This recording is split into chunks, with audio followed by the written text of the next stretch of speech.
back to the WCG for the evening session on day 2 of the third statewide traffic management test match. Rabi's 11 are just about finished here in this third test match. Having been bowled out for 64 in their first innings, they were asked to follow on and are reeling at 4 for 11, still trailing by 95 runs. So it'll be Nathan Hancock to take his guard after the tea break. His side are in all sorts of trouble at 4 for 11 in their second innings. Brandon's 11 will be moving in for the kill and looking to get this done tonight. So it'll be Mark Pasterfield to bowl the first over after tea. So he comes in now to Nathan Hancock. In now to short delivery, and Hancock is back and cuts. That narrowly avoids the auto wicky, which is of course disabled because Scott has taken up a keeping position. Pasterfield to continue to Hancock over the wicket. In now it's another short delivery. Oh, Nathan Hancock gets right under this, and he's dismissed second ball. It goes from bad to worse for Rabi's 11. They have lost their 5th wicket, and Hancock goes for a pair in the match. Well, it's another sub-player who will fill the void for Rob Leonard as Richard Eusebio makes his way to the crease. Hasn't a fucking clue how to hold a cricket bat, but this will be interesting. Rabi's 11 just going through the motions as they march towards the inevitable. So it'll be Mark Pasterfield into Eusebio for his first delivery. And now he's back and across, and that nearly dribbles back onto his stumps, but he survives. At least he's survived one ball here at the WCG. Repeat, the sub-player before him in the first innings was dismissed second delivery. Whereas Pasterfield bowls to him now. Oh, and it's a missed stumping opportunity there from Scott. And he could well have been out second ball there, Eusebio. You can hear the Brandon's 11 fans in the background.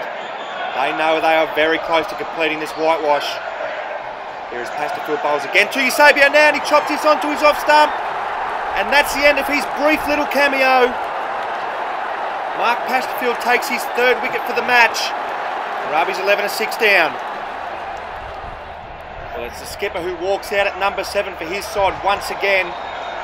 They were in an awful position in this second innings at 6 for 11. And if they're not careful, they could threaten Brandon's 11's record for the lowest score at the WCG for an innings, which stands at 19.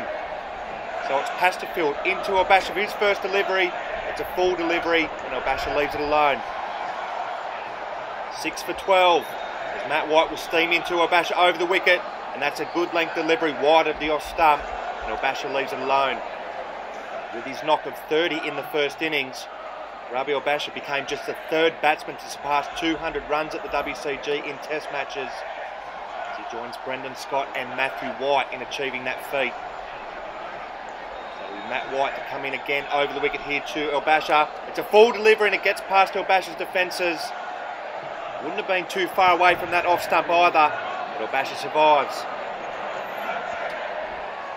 White to steam in once again to Rabi's 11 skipper. In now, it's a full delivery. Oh, and he's got an edge through. He has. The umpire's given him out. Obasha is clearly not happy with the decision. Brandon's 11 are just 1 wicket away now. Ryan Schaefer is the last man to the crease. Rabi's 11 7 for 12. They still need 8 runs to avoid the lowest ever innings total at the WCG. Will get another record tumble in this third test match. So can White end it? It'll be Matt White to steam into Ryan Schaefer for his first delivery. In now, it's a full delivery, and it's a play and miss there from Schaefer. And White and Brandon's 11 were a whisker away. It'll be Hamid Obasha to bowl the 13th over of the innings. In now to Schaefer, and it's a good length delivery outside the off stump, and Schaefer leaves it alone. Interesting to note that it's been Hamid Obasha who has dismissed Ryan Schaefer to end each of the 2 test matches before this one. Can he make it a hat-trick? He'll continue to Schaefer over the wicket now. In now, it's a full delivery, but this one slides down the leg side, and Schaefer leaves it alone. Rabi's 11 will get one last shot to salvage some pride during the limited overs fixture later this season. Where to next for them? Obasha is into Schaefer once again. It's a short delivery, and it's pulled on the leg side. Oh, and it's gone for 4. Oh, well, I thought this was pulled straight into Jack Sullivan. Oh, it's bounced and ricocheted off him. and spun into the boundary. Schaefer off the mark. Rabi's 11 7 for 16 as Hamid Bashir will continue to Schaefer, and this one wraps Schaefer on the pad, and that was pretty adjacent if he wasn't playing a stroke, but the umpire deems that he was. Well, that was nearly the moment there for Brendan's 11. Hamid Bashir will continue to Schaefer over the wicket. This one's a short delivery, and there it is!